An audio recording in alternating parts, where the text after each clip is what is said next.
Yes, ready, start. On behalf of the Government of India and on my own behalf, I have great pleasure in welcoming you all to this symposium.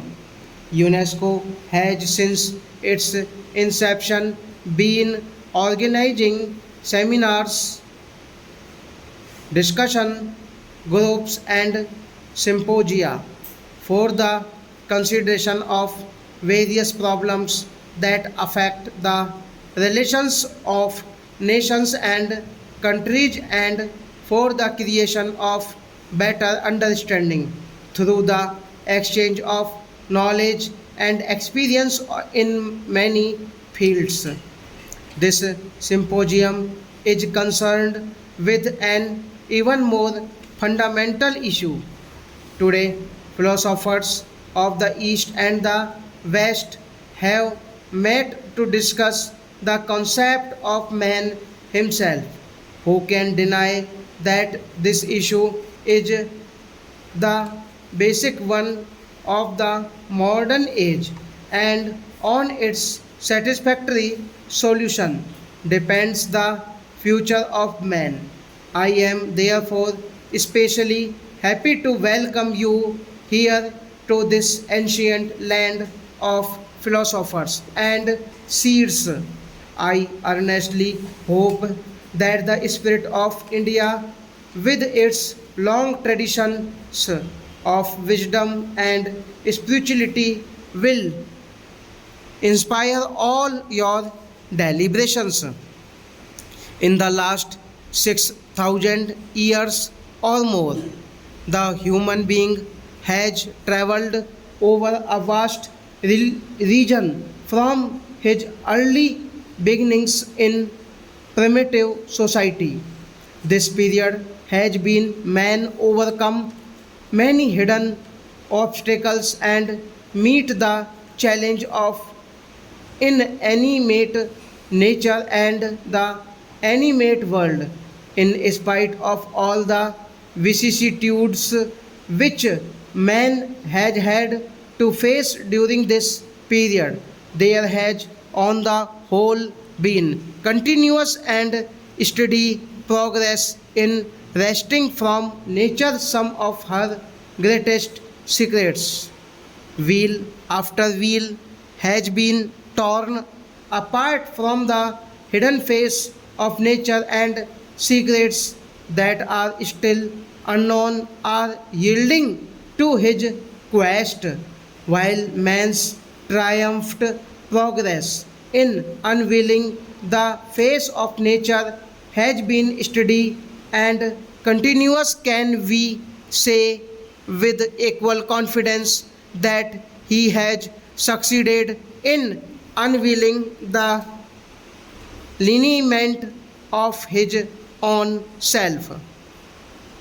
Can we say that after 6,000 years of quest of the real man today sees himself as the earnestly is?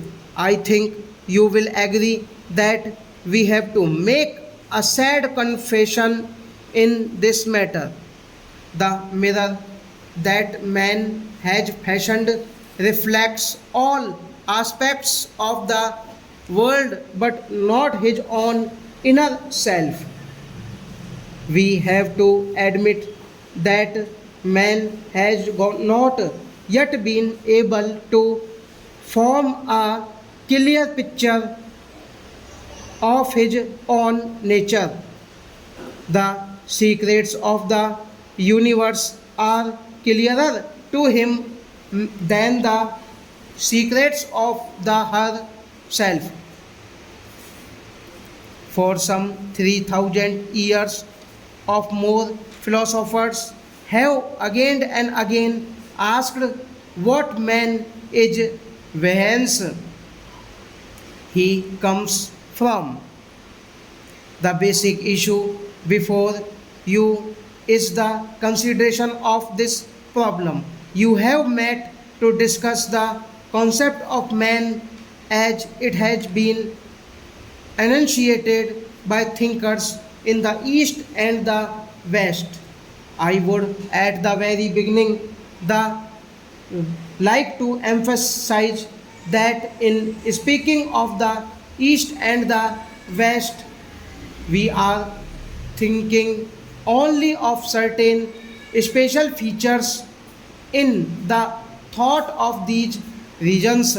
This cannot and does not mean that there are not large areas of common and agreed ground. Man all over the world has adopted common methods of reasoning and thought. The human region in one and identical human feelings are largely similar. The human will operate more or less in the same manner in similar situation everywhere. It is therefore natural that the human way of looking at himself and the world is largely common in different parts of the world. Their attitudes towards the unknown mysteries of existence are also largely similar. The Greeks, who looked with admiration and awe upon the peaks of Olympus, shared the same feelings as the Indian who meditated in the valleys of the Himalayas and looked upon its eternal snow.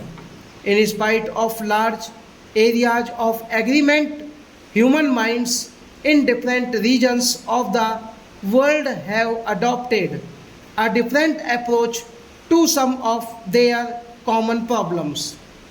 Even where the approach has not been different, there has been a tendency to place a different emphasis on the different aspects of common problems and common situations. No two situations are exactly alike.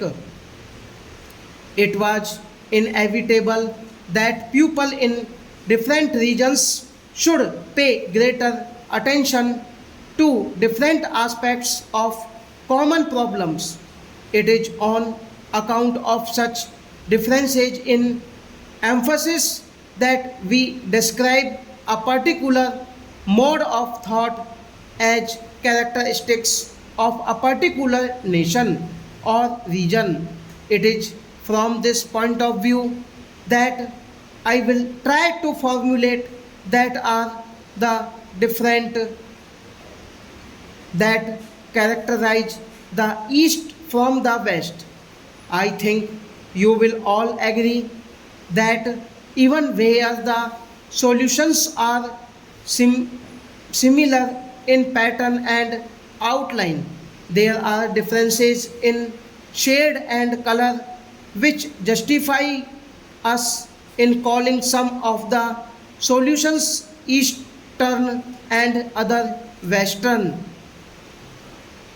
There are, as I have said, many points in common between the views of philosophers in the East and the West, but there is one distinction in emphasis between India, Greece, and China, which strikes us from the very beginning of recorded history. In India, the emphasis of philosophy has on the whole been on the inner experience of man. Philosophers here have sought to understand man's inner nature and in this pursuit have gone beyond the regions of sense, intellect, and even reason. Stop.